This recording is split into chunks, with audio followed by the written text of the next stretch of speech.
Hi everyone, my name is Melissa Wright, and I'm currently enrolled in Professor Levy's Spring 2012 602 Introduction to Teaching Students with Disabilities class. Today I'm going to be talking to you about Asperger syndrome and bullying and the toxic mix of what happens when those two are combined in inclusion classrooms throughout the United States.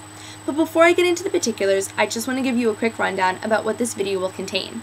This video will contain a definition of what bullying is, a definition of what Asperger syndrome is, as well as why bullies do what they do, why they target children with Asperger syndrome, the impact of bullying on children with Asperger's, as well as what we can do as educators, as parents, and as a community to make schools a safer environment for all. In conclusion, I will post short clips from other videos of politicians as well as celebrities speaking out against bullying, so please stay tuned. In order to understand the impact of bullying on children with Asperger syndrome, it is first important to understand what Asperger syndrome is individually and what bullying is individually. As soon as we understand the definitions of these words separately, we can then combine them together to understand statistics and reasoning behind the choices that bullies make and the impact of bullying on children with Asperger's. According to the Mayo Clinic, Asperger syndrome is a developmental disorder that affects a person's ability to socialize and communicate effectively with others. Children with Asperger syndrome typically exhibit social awkwardness and all-absorbing interests in specific topics.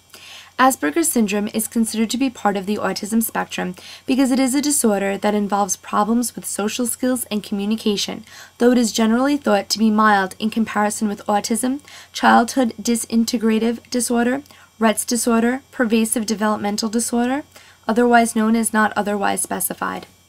Bullying is when a person is repeatedly exposed to negative actions by one or more persons and has a difficulty defending him or herself. There are many different types of bullying, such as verbal, physical, racial, sexual, and cyberbullying. "160,000 children miss school every day due to the fear of attack or intimidation by other students. 56% of students have witnessed bullying at their school.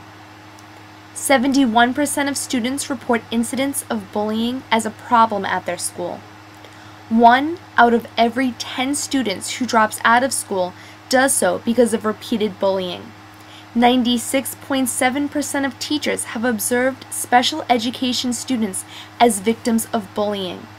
65% of parents with children who have Asperger syndrome have reported that their children had been victimized at school. 39.6% of autistic bullying has gone on for more than 1 year. 90% of Asperger's students are bullied on a daily basis." Why do bullies bully? Students bully because they have a strong need for power and negative dominance. They also find satisfaction in causing injury and suffering to other students. Sometimes they bully for a want of material possessions or psychological rewards. Why are children with Asperger syndrome bullied so often? Children with Asperger syndrome require special help, special classes, special accommodations that make them different from the rest of the population. Their personalities showcase their obsessions and what seems to be bizarre behavior. They may not have good coordination and may not be very successful at playing sports. They may have a hard time making friends and displaying appropriate emotions for a given situation. That being said, they may also try way too hard in making friends, which can turn people off. They may also have a hard time communicating with and saying inappropriate things without realizing to their peers. The impact of bullying on children with Asperger syndrome is depression, low self-esteem, health problems, poor grades, and suicidal thoughts. In closing, I feel it is very important that the New York City Board of Education has a zero tolerance against bullying. We know that bullying has lasting effects on everyone it comes in contact with, so we should discourage it at any and all times in our school systems. There should be systems in place, such as peer mediation and a strict disciplinary code, to discourage bullying, because whether the student is on the honor roll, in average ability level classrooms, or in special education, they should be held accountable for their actions, and any type of bullying should be discouraged at any and all times. As educators, however, we have our own responsibilities when it comes to bullying. The first is we have to be observant of what's happening in our classrooms, in our hallways, and around the school. And if we do come across any incidents, we should record them neatly and professionally. The most important thing to keep in mind, though, with bullying is that we can never blame the victim. And if students come to us with their problems, we should be friendly, but still a positive authority figure. We need to talk to them, and they need to be aware that they can trust their teachers and that we have their best interests at heart. Hey there, I'm Max Adler from Glee. I just wanted to take a minute to talk to anybody out there in elementary schools, middle schools, high schools, and even colleges that are being bullied or have ever been bullied. Recently, I've had the opportunity to sit down and talk to a lot of you out there, and it's been a privilege, it's been awesome. But I keep hearing the same scary thing over and over again, and it's that you feel you deserve to be bullied and that you have it coming to you, and that there's nothing that you can do to stop it or change it, and that nobody is, has your back.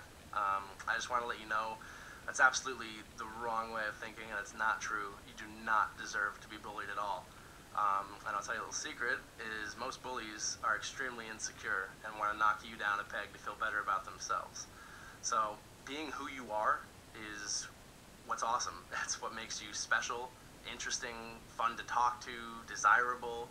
And I know that right now in school, your school is your entire universe, and fitting into the mold is what matters, and it's what's so important. But believe me, it's not the coolest thing in the world to do. That breaking the mold and just being you and being who you are is awesome and really rewarding.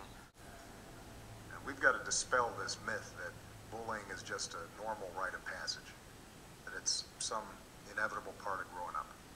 It's not.